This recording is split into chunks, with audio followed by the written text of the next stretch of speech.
Hari ini cikgu akan membincangkan tajuk mencari satu fungsi apabila diberikan fungsi gubahan. So di sini cikgu akan membincangkan kaedah IC iaitu inside composite dan kaedah OS iaitu kaedah outside substitution. Okey, kita lihat kepada soalan yang pertama. Jika fungsi gmx diberi, iaitu fungsi mx ialah 4 tolak x, manakala fungsi gubahan yang diberi ialah nx sama dengan 1 tambah 3 per x.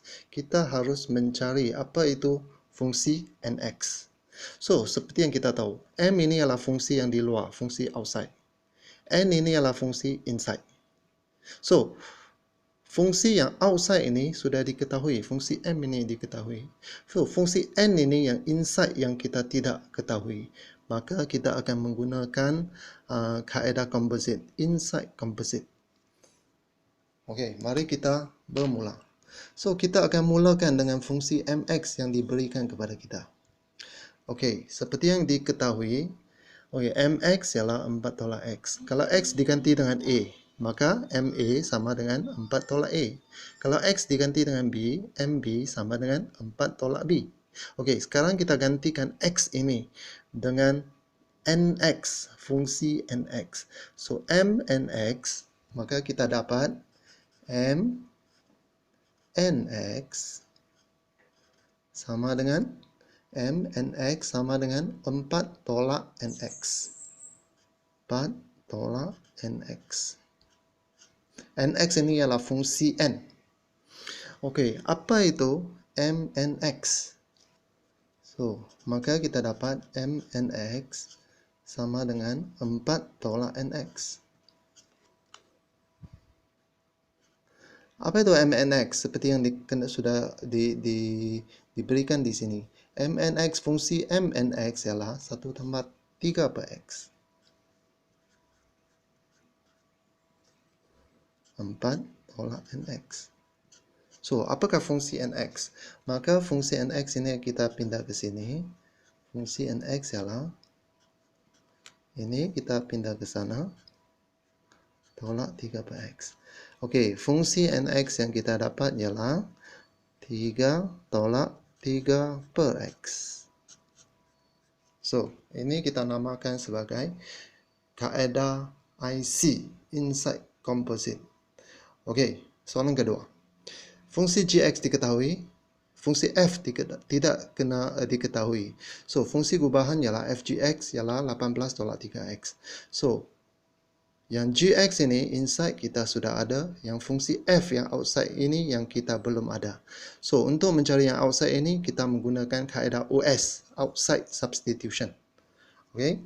So, mari kita mulakan dengan fungsi composite. F gx ialah 18 tolak 3x. Okey, kita bracketkan yang gx ini.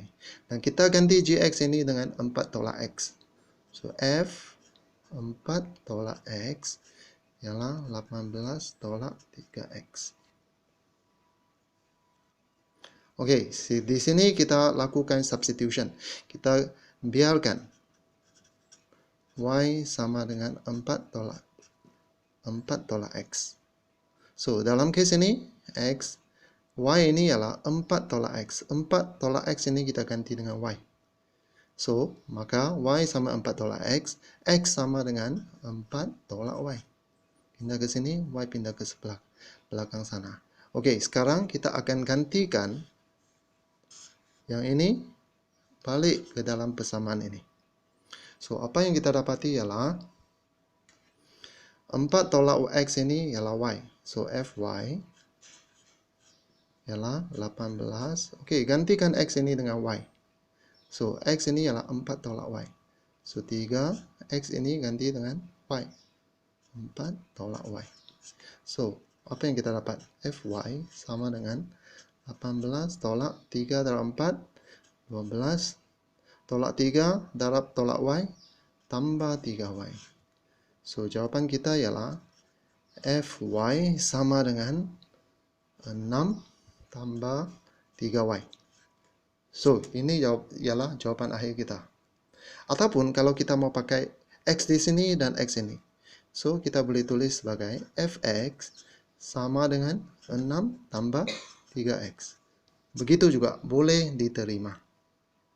So, cikgu berharap pelajar sudah jelas bila kita akan menggunakan kaedah IC dan bila kita akan menggunakan kaedah OS. IC ialah inside composite, OS ialah outside substitution method. Terima kasih.